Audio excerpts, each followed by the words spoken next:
What's up, everybody? I'm Ben. And I'm Hurley. And this is round 3 of the Seektag League Spring 2021, where 6 teams will be competing in the ultimate game of stealth to become the sneakiest sneaks in all the land. The winners will be crowned the ultimate sneaks. It's gonna be legendary. That's right, and we've got all this coming up.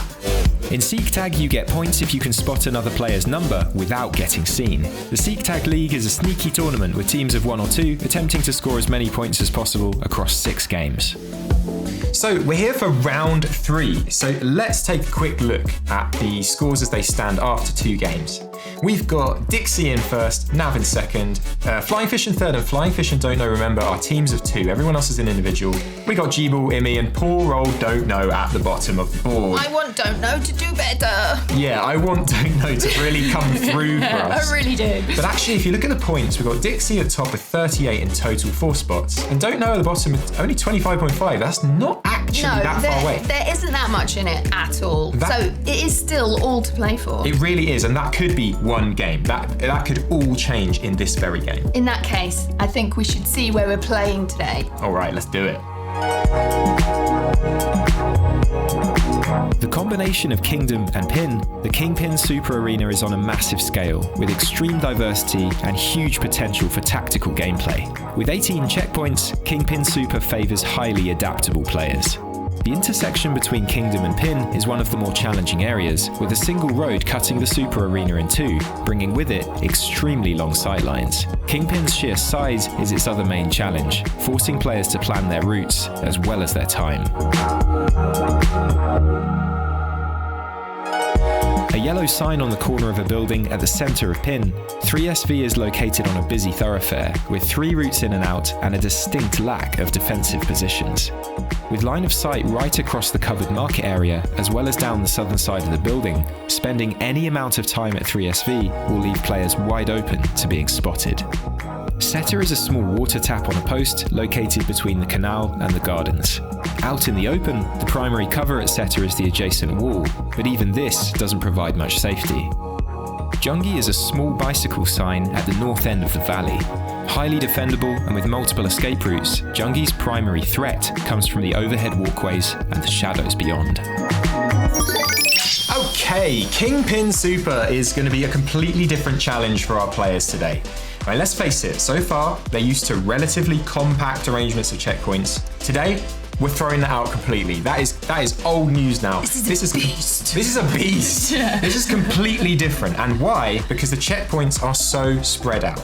So we know that Dixie doesn't like playing in compact arenas. Mm-hmm. So this should suit Dixie. It should, and Nav likes moving slowly. I wonder if he'll speed things up a little bit in this game. Well, I think Nav might be forced to speed things up. In fact, any of the players might be forced to actually move around a bit more if they want to go for checkpoints. But let's remember, they don't have to go for checkpoints. That is one strategy. But spots, I think, are going to be limited in this game because the arena is so big.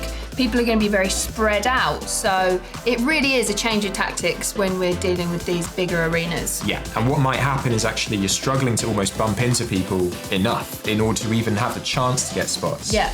All right, so all that remains is to see what on earth the players are going to do with this huge space. This should suit Dixie very well. We know Dixie doesn't like compact game. It should suit Nav. The other players and teams, we have absolutely no idea. No. Let's do this.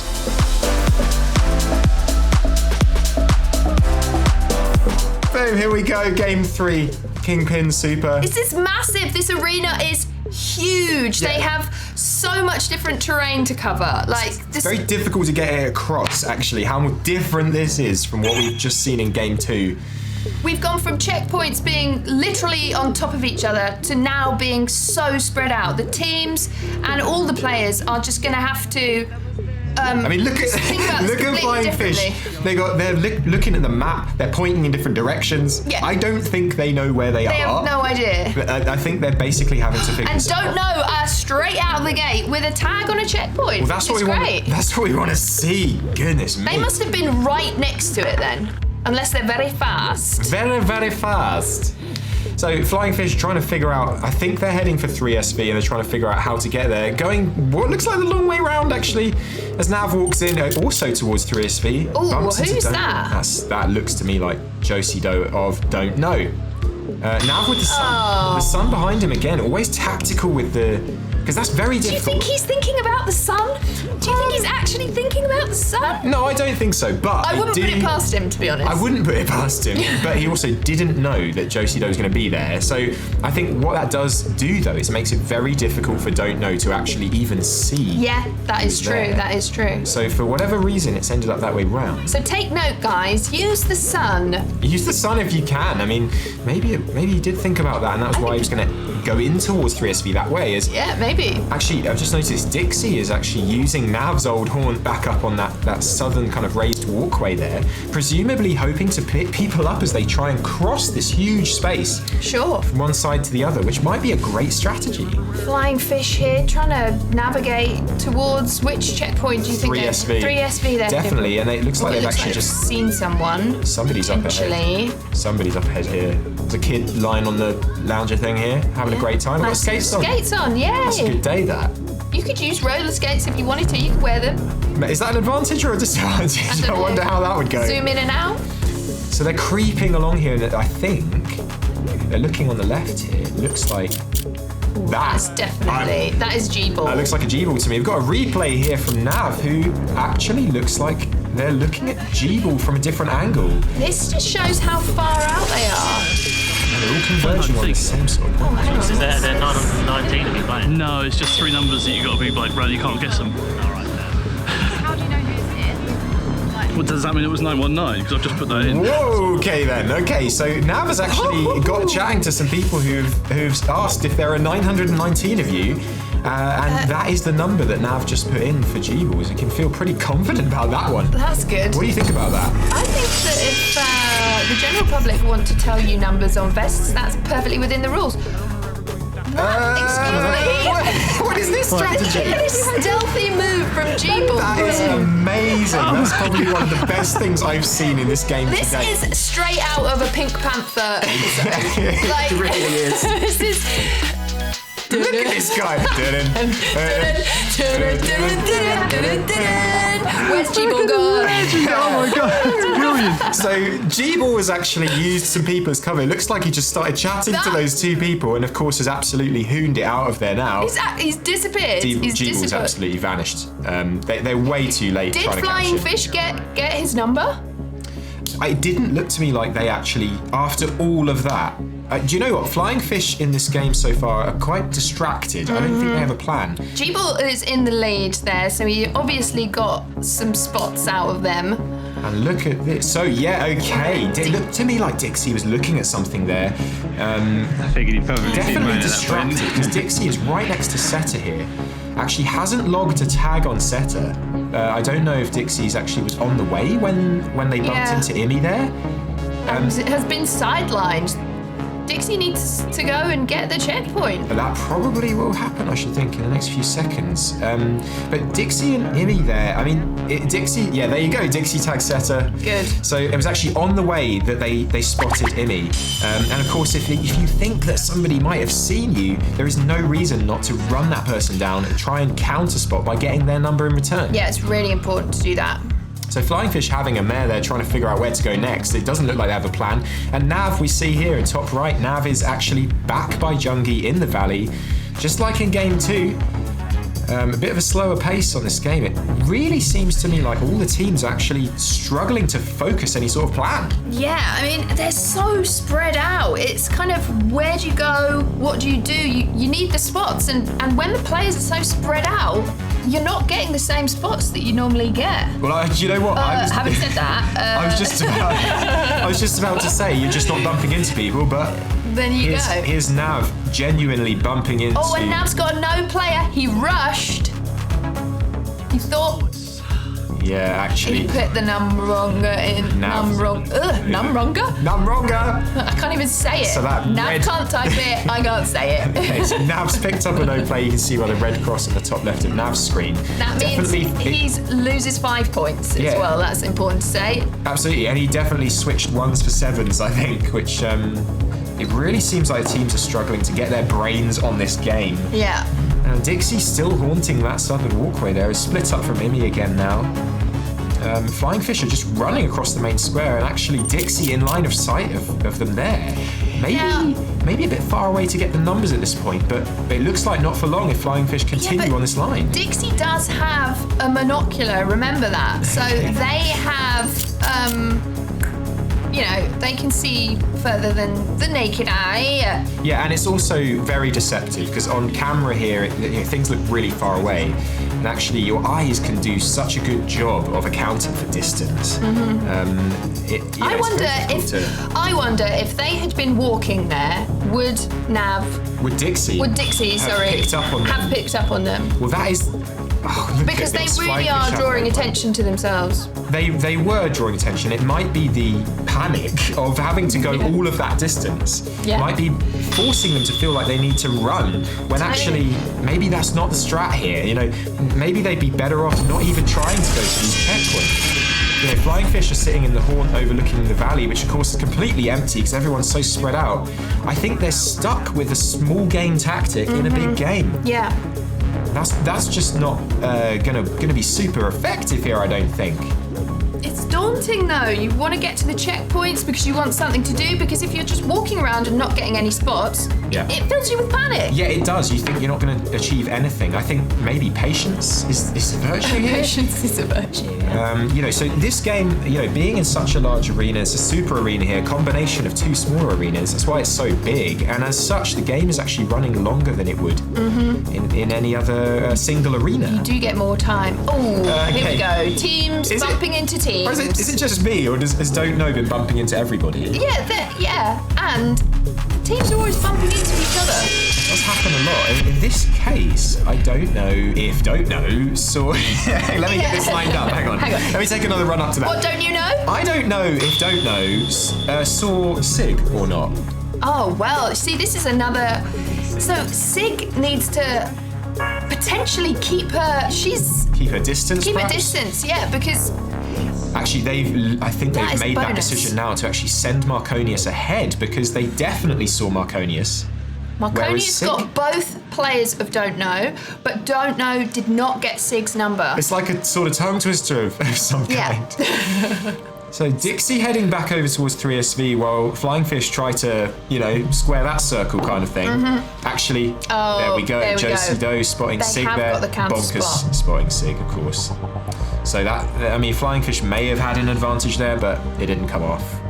Teams can split up. You don't have to run around together. Do you think they know that? Has anybody told them that?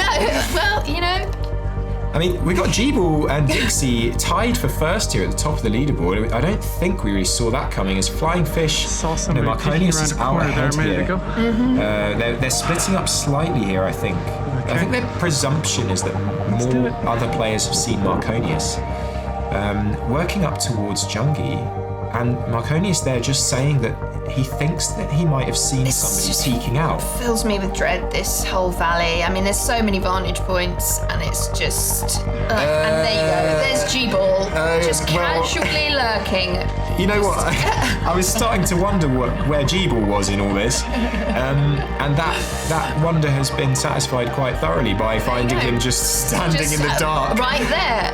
Just creeping around. Of course he is. Of course it was G-Ball. Like, who else could it ever be? Oh dear, as Dixie runs into tag 3SV, and actually there's Illy. So they've met up again after bumping into each other on literally the other side of the whole map.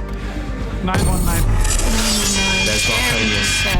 Yeah, Marconius sharing G-Ball's number with Sig there. So Flying Fish are down to the bottom because of those spots that they've just missed out.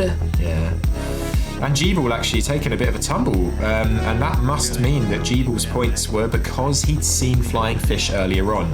Of course, that is no longer counting as they've just seen him back. Dixie and Immy seem to be forming a sort of ad hoc team. They're no threat to each other, of course. They've counter-spotted each other. They bumped into each other over by Seta. There's no reason they can absolutely collaborate if they want to. Totally, if they want to. I was just thinking, if you've got a really good score wouldn't you just run off and hide? Well, if you've managed to bag a really good score, you could run off and hide. But the thing you have to remember is that there will be a closing checkpoint that will be called. Now, the closing checkpoint is always one of the game checkpoints. You don't know which it's going to be, and you have to get there at the end before the time runs out in order to keep any points. Yeah, and on these bigger arenas, you have a minute to get there, and you could be you could be further than a minute away. You absolutely could. The fear is real here. Especially on these beast super arenas. The Kingpin Super Arena is very, very large. So yeah, what could easily happen here is if you put yourself on one side of this massive arena and the checkpoint that's called for closing is on the other side, you may not be able to get there.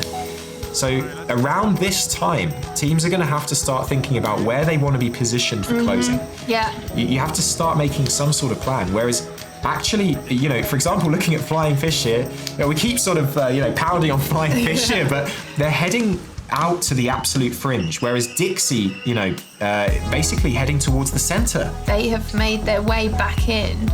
Yeah. Here we go, Flying Fish basically getting lost again. Well, they're getting back lost. here again. Getting lost by the gas containers. Don't get stuck in the forest of mirrors. Don't do it. And they're heading the long way round to Seta, which is on the very far edge of the arena. Listen, that's a gameplay that could totally work in their favour. But of course, if 3SV is called as the closing checkpoint, then Flying Fish are going to be far away. Either they are going to sweat, or they're going to be in serious trouble and not make it back. But if it's Seta, boom. That is a good point. Maybe it's a gamble. I mean, if it is Seta that's called as closing, 1 minute 45 as far as if I was near a checkpoint and it was nearing the end of the game, I would be hedging my bets and sort of hanging around just on the off chance. You got a 1 in 3 chance that it's going to be the checkpoint that you're near. I would stay. I mean, you do. Yeah. I mean, the thing is that wouldn't it be nice if any checkpoint could be called and you'd be okay? Yeah. And on that note, I mean, Nav is actually also heading in the direction of the center, and Jungi being in the middle is a good bet for that. Nav is heading in that direction too. That probably is considered if we know anything about Nav. I think Nav is consciously putting himself in a good position for closing. Jeeble just tagged Seta. Jeeble just tagged Seta. Yeah, literally moments ago. So the issue for Flying Fish is that Jeeble's already counter-spotted as far as Flying Fish are concerned. So okay, so it's not really a threat. Not a threat or an advantage for Flying Fish right now, who are in a really sticky situation here. Now looking for cover as they've run out and tagged Seta. We've got 44 seconds to go. They just need to hang in there with their 6 points. Right, hang in there with their 6 points. But more to the point, at the other end of the leaderboard there with Dixie at the absolute top. Dixie has thrived in this spread out arena as they said they would. They would. Absolutely they expected. Predicted. With 20 seconds left, Dixie's going to try and complete the checkpoints to match up with the other two teams watching here, and tag Jungi. 12 seconds, 11 seconds. I mean, there's no time to be sneaky here, Dixie. Yeah, go for it. Go, go, go, go. Boom. And with 5 seconds remaining, there's the tag being put into the app by Dixie, and we're into closing. So that's great tactics there. I love that. And so we know Jungi now has been called as the closing checkpoint, which for Dixie is an absolute miracle. Nav is at the bottom of the valley and is heading up towards Jungi as well, really not far. And actually, Flying Fish, they have got so lucky in a way that it's not 3SV. Yeah, right. 3SV, we would have been seeing Flying Fish absolutely undone. Dixie has 19 points. That is massive. Let's just listen to what these two players have to say. I got chatting to, I saw you with binoculars when you were all the way over past 3SV. Yeah. And I got chatting to the guys next to you that were like, are there 919 of you? And I was like, I've just seen that number. So what do you think about this? You know, is members of the public giving you information fair game? Yeah, totally. Total fair game. Yeah. Yeah, I mean, the only rules are don't make up people's numbers. Well, but I mean, if you do, you get penalised. Right? Yeah, totally. Oh, what do you mean for the public? What if a member of the public deliberately gives you a bogus number? Well, that would just be really rude, wouldn't it? I think you have to wonder, don't you, whether to trust them or not? Yeah, listen, I'll take a number. I would take a number. So if they said it, you would just trust them? Yeah, and they're not not going to lie to me. Why would they lie? But yeah, I think if someone says they went that way and you run that way, like, yeah, you can totally you can use the general public as far as I'm concerned. Right on. So, okay, we've got our players walking into the closing checkpoint here. Looks like we've got Imi, Dixie already back there. Nav's walking in. Flying Fish, thankfully, have made it 15 seconds. It looks like they're going to make it back. So all teams making it back. That's great. Goodness me. Wow, that was so different. I don't think I was prepared for how different that was going to be. No, it really, really is different. The huge arena just changes everyone's play style and just changes how you get your points. Do you know massively. The thing I saw there just again and again is teams basically panicking. Yeah. You see people going, are we going this way? Are we going this way? Yeah. I don't know what I'm doing. People going one way and then turning around and going straight back. Well, I'm panicked and I was only watching it. I wasn't even playing. Quite a stressful game. So let's now actually get some reactions. We'll go down into the arena and see what the players made of all of that madness. Oh, man. What a game. That was a game. What a game. What was it that you were doing this time that worked in your favour? I think just staying far away from anybody else. I got a really good spot. I was up on the bridge and just happened to see Marcus Signa sneaking across to get to this checkpoint. And because I was so far away with, just binoculars, I could just pick them out and they never knew. So that just worked really well in my favour. And then just managed to sneak all the checkpoints in. Yeah. Where were you when the closing checkpoint was called? Right here. Nice and easy. Well, I was there. So how did it go for you, Amy? It was pretty good. I didn't see anyone except for you. And then we both got each other's numbers, so that was that. And then You didn't see anyone? I didn't see anyone else. I struggled seeing a lot of people as well. Yeah, except How is it playing in the massive arena? Weird. Spotted a couple of people at the start. Didn't really see anyone after that. Looped back. I think just spotted one person down here. Or like some sort of Massive arena, much fewer interactions. No way to cover all the angles. Our tactics kind of changed in this one a little bit, because I accidentally got spotted a few times, and so I was thinking, okay, you know what? I've been spotted. I'm going to scope out the place for Sig. So I kind of jumped ahead and let her stay and just check out the area. And I don't know if that actually helped us. I'm not sure. Because I think anybody we spotted, we were counter-spotted anyway. So So we should have different strategies for a small arena and different one for a large one.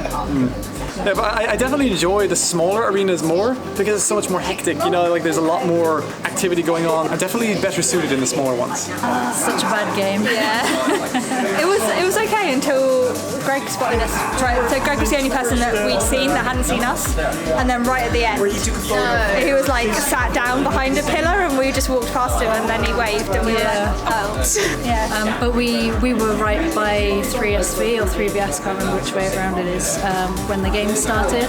So we went and tagged that first, but then we kind of hung around a little bit too long, and we got stuck. And Where did you guys come in that round? last. Oh, not again. Yes. Such a shame. Yeah, we were just saying maybe we need to change tactics for next time. But What, get some? Have some. cool. Yeah, I'll do it. Well, some real mixed emotions there from some of the players. People complaining about the size. Yeah. And also complaining about size. Yeah. And also complaining about size. Yeah. And don't know, it seems like a lot of the teams are just absolutely whacked. It's like they're mentally, their energy has just been sapped by it. Yeah. I think Nav said something about, having way too many sightlines to try and cover because you've got, there's just such a little frequency of people coming past you. Yeah. There's no trend. No. How do you know where to look? Bigger is not better. No, not at all. When it comes to an arena with spread out checkpoints. Unless you are Dixie. And Yes. Dixie thrives in this. So let's take a quick look at the scoreboard first of all. Way out in front. So score from this game, Dixie 19 based on 2 spots, 5 points each, all 3 checkpoints. In fact, everyone did all 3 checkpoints. But that's the whole essence of the game. It is, but I think the difference here is that in order to get those checkpoints, you're actually having to cover so much ground but where normally you would move carefully. Yes. In this case, you get sloppy and you run. Exactly. And look at this, we've got a three-way tie for third place. Yeah. With only Don't Know dropping 4. Oh, Don't Know. They were so gutted. Talking about tactics, what they're going to change. Yeah, I feel like they're learning. They're doing some serious learning. Yeah. I'm just gunning for them and they just keep letting me down. Come on, Don't Know. So sad. Come on, Don't Know. You can do this. So You do know. That's their team name for next year. You definitely we do know. Yeah, we know. So let's have a quick look then at what that's done to the overall scores. Dixie sitting atop the pile again. Score 57, actually pulled a pretty good lead there. That is insane. That's a really, really solid score after 3 games. And actually Nav pretty much a full 10 points ahead in total from third place Flying Fish. Where's G-Ball? Middle of the pack. Middle of the pack. Okay, so what we need from G-Ball, I think, is to see something just a bit more exceptional. Yeah. We're seeing more some spots. Right, we're seeing some super creative play. Definitely. Where he hides when Flying Fish is spotting them, that was absolutely inspired. I love that. Do you know what? I think the issue with that was actually just staying there. Mm-hmm. If he bolted earlier and got out of there, side on to Marconius as it came up. Is that one you're talking about? Yeah. I think he would have been out of there and would have kept that score. Oh no, I meant when he's hiding from them with the people. Oh, the people! Oh my goodness. The Pink Panther moment. How can I forget about the Pink Panther? Yeah, sorry. G-Ball the Pink Panther, yeah. That was beautiful. Yeah. Absolutely beautiful moment. Such creative play, but he just needs to make that add up a little bit. Yeah. Right. We believe in you, G-Ball. Crazy game. So, I mean, going forward, we're now moving on to a brand new arena. Yeah, Loop. Loop is impending. I mean, what's that going to do for people? Oh, I love Loop. You love Loop, I know you Loop. do. Loop's a completely different type of place. I mean, I think you have to think differently for Loop. It really is. It is brutal. It is matched by its brutalist architecture. Yeah. Kingdom especially, is such a friendly arena. Yeah, it's like Arena Light. Yeah. it's the kind of place where you sort of can learn the craft. Loop is stark, sparse, spread out, lots and lots of hiding places. Absolutely deadly. Lots of different levels.